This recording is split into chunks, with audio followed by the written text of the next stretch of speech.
ధనురాశి వారికి పరాభవనామ సంవత్సరంలో ఆదాయం 14, వ్యయం 11, రాజ్యపూజ్యం 5, అవమానం 6. అలాగే ఈ సంవత్సరంలో ధనురాశి వారికి జూన్ 2వ తారీఖు వరకు కూడాను గురుడు 7వ స్థానమందు లోహమూర్తి, తదుపరి 8వ స్థానమందు అంటే అష్టమ గురుడిగా ఆయన సువర్ణమూర్తిగా సంచారం చేయబోతున్నారు. అలాగే ఈ సంవత్సరం మొత్తం శనేశ్వరుడు అర్ధాష్టమ స్థానమందు అంటే 4వ స్థానమందు లోహమూర్తిగా సంచరిస్తారు.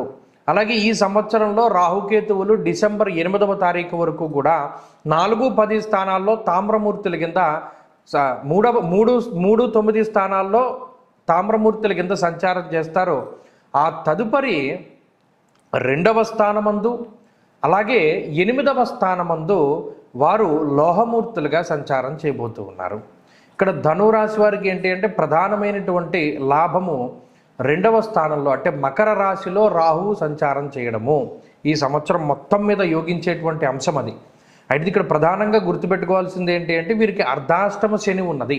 మనం ఈ మూర్తిమంతాలు ఎందుకు చెప్తాము అంటే పలానా మూర్తిత్వాన్ని బట్టే గోచారంలో ఒక గ్రహం ఎంత బలంగా ఉంది అనేటువంటి స్థితిని మనం తెలుసుకుంటాం. కాబట్టి ఈ మూర్తిత్వం అనేటువంటిది అంత ఇంపార్టెంట్.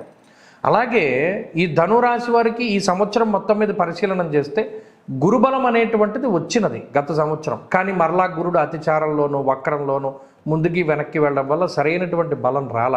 అలాగే ఆయనకు వచ్చినటువంటి మూర్తిత్వం కూడా లోహమూర్తి అవ్వడం వల్ల పూర్తి స్థాయిలో ఫలితం రాల.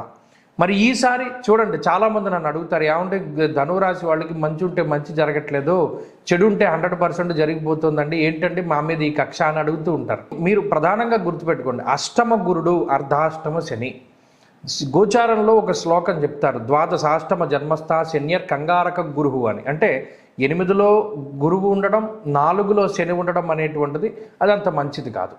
ఏం జరుగుతుందండి ఇక్కడ ఫలితాన్ని మీరు మంచి చెడు పక్కన పెట్టి కాలం స్వరూపం ఎలా ఉంది మీరు గమనించి జాగ్రత్త పడడానికి ప్రయత్నం చేయండి. అందుకనే నేను ఉన్నది ఉన్నట్టు చెప్పేస్తాను. చౌరాగ్ని నృపభీతిశ్చ గాత్ర గాంభీర్య నాశనం అన్నారు. ఈ గ్రహస్థితి ధనురాశి వారిని చోర అంటే ఏదైనా మీ ముఖ్యమైనటువంటి వస్తువులు ఎవరైనా దొంగిలించడానికి అవకాశాన్ని కల్పిస్తుంది. అగ్నిహి అంటే ఏదైనా నిప్పు వల్ల కానీ కరెంటు వల్ల కానీ ఇబ్బందులు కలిగేలా చూస్తుంది. నృపభీతిశ్చ నృపులు అంటే మీ పై ఉన్నటువంటి అధికారులు కానీ పరిపాలించేటువంటి నాయకులు కానీ రాజుల వల్ల కానీ ఇబ్బంది వాటిల్లేయడానికి అవకాశం ఉంటుంది. చోర అగ్ని నృపభీతిశ్చ ఈ మూడిటి వల్ల భయము అనేటువంటిది కలుగుతుంది. గాత్ర గాంభీర్య నాశనం అన్నాడు. అంటే ఈ అష్టమంలో ఉండేటువంటి గురువు అర్ధాష్టమ శని వల్ల ఏమవుతుంది, గాంభీర్య నాశనము అంటే అంత గంభీరంగా ఉండలేకపోతారు. గతంలో ఎన్నో ఇబ్బందులు వచ్చినా ఎన్నో ఒడిదుడుకులు వచ్చినా సరే తట్టుకుని నిలబడ్డటువంటి పరిస్థితుల్లో ఆ గాంభీర్యాన్ని మీరు ముఖంలో ప్రదర్శన చేస్తూ ఉండేటువంటి తరుణంలో ఇప్పుడు ఆ గంభీర్యాన్ని కోల్పోయేటువంటి పరిస్థితిని గురుడు కలగజేస్తాడు అన్నాడు. అంటే ఈ అష్టమంలో ఉండేటువంటి గురువు వల్ల వచ్చే ఇబ్బంది.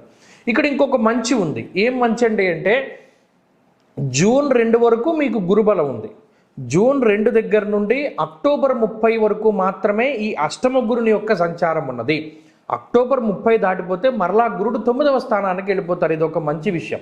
కాబట్టి మీరు గుర్తుపెట్టుకోవాల్సిన విషయం ఏంటి అంటే జూన్ 2 దగ్గర నుండి అక్టోబర్ 30 వరకు నేను పైన చెప్పినటువంటి చోరా అంటే మన సెల్ ఫోన్ల దగ్గర నుండి అంటే మా ఫోన్లు, బళ్ళు, ముఖ్యమైనటువంటి ఇంపార్టెంట్ ల్యాప్టాప్లు, గ్యాడ్జెట్స్ ఇవి ఏవి కూడా దొంగిలించకుండా ఎవరు జాగ్రత్త తీసుకోవాలి. అలాగే విద్యుత్తు లేదా ఈ ఎలక్ట్రిక్ అగ్ని వీటికి సంబంధించినటువంటి ప్రమాదాలు జరగకుండా చూసుకోవాలి. పై అధికారులతో సమస్య లేకుండా చూసుకోవాలి. ఇది కేవలం 3 నెలలు మీరు జాగ్రత్తగా ఉంటే సరిపోతుంది. అంటే జూన్ నుండి అక్టోబర్ 30 నవంబర్ వచ్చేంత వరకు జాగ్రత్తగా ఉండాలి. ఇది ఒక విషయం. అర్ధాష్టమ శని ఏం చేస్తున్నారండి, వాతశూలం మనక్లేశం భయం స్వస్థాన హానికృత్ అన్నారు. అసలు ఇంటికి రావాలి అనేటువంటి మనస్థితిని శని కల్పించడం. ఎంతసేపు కూడా మనం ఇంటికి దూరంగానే ఉందాం, లేదా మనం ఆఫీసులో కూర్చుందాం, లేదా పలానా ఊరు వెళ్దాం, పలానా తీర్థయాత్రకి వెళ్దాం, పలానా క్షేత్రానికి వెళ్దాం, ఫ్రెండ్ ఇంటికి వెళ్దాం. రాత్రి చాలా లేటుగా వస్తాడు ఇంటికి, పొద్దున్నే గమ్మున వెళ్ళిపోతారు. అంటే ఇంట్లో ఉండడానికి ఇబ్బంది, అంటే ఇంట్లో ఉండడానికి మనసు అంగీకరించదు. కారణం ఏమై ఉంటుంది, కుటుంబ సమస్యలు అయి ఉండొచ్చు, లేదా ఇంట్లో ఉండేటువంటి వారి యొక్క పరిస్థితులు అయి ఉండొచ్చు. అవన్నీ మనసుకు తీసుకోలేక అసలు మన ఇంటికి రాకుండా ఉంటే చాలు అన్న దృక్పథంతో ఇంటికి దూరంగా వెళ్ళిపోయాడు. వాతావరణం ఉంటుంది. దాన్ని ఈ శనేశ్వరుడు కలగజేస్తాడు. మరి ఈ సంవత్సరంలో పోటీ పరీక్షల్లో పాల్గొనేటువంటి వారు, లాంగ్ టర్మ్ కోచింగ్లు తీసుకునేటువంటి వారు, ఇటువంటి వారికి కొంత ఇబ్బందికరమైన వాతావరణమే ఉంటుంది. ఇంకొక ముఖ్యమైన విషయం ఏంటంటే, ఇదంతా నాణానికి ఒకవైపు. గోచారం జాతకంలో దశాంతర దశలు బాగున్నాయి అనుకోండి, ధనురాశి వారికి అసలు ఈ గోచార పరిస్థితులు కనబడవు. ఇవన్నీ కూడా పాజిటివ్గా ఉంటాయి. కారణం ఏంటి అంటే, జాతకంలో మంచి దశ నడుస్తోంది అంటే ఈ గోచారాన్ని అది ఓవర్కమ్ చేసేస్తుంది. ఇంకొక పాజిటివ్ విషయం ఏంటి అంటే, రాహు యోగించడం. డిసెంబర్ వరకు, అంటే ఇందాక చెప్పినట్టు జూన్ నుండి అక్టోబర్ వరకు గురుడు ఇబ్బంది పెడితే, మీకు డిసెంబర్ దగ్గర నుండి రాహు యోగించడాన్ని గమనించవచ్చు. 2వ స్థానంలో రాహు విపరీతమైనటువంటి యోగానికి కారణమవుతారు. సౌభాగ్య, భాగ్యం, ఆరోగ్యం, అర్ధలాభం, యశస్కరం అన్నది శాస్త్రం. సంవత్సరం మొత్తంలో కోల్పోయినటువంటి డబ్బును కేవలం 3 నెలల్లో రాహు ఇస్తాడు. అంటే డిసెంబర్ నుండి మళ్ళా ఉగాది లోపల రాహు ఇచ్చేస్తారు. కాబట్టి ఈ ధనురాశి వారు ఈ విషయాలన్నీ, అంటే ఈ సైకిల్ ఎలా ఉన్నది, ఈ టైం ఎలా ఉన్నది అని దృష్టిలో పెట్టుకుంటే ఆ టైంకి అనుకూలంగా, అంటే సమయానుకూలంగా వెళ్ళగలుగుతారు.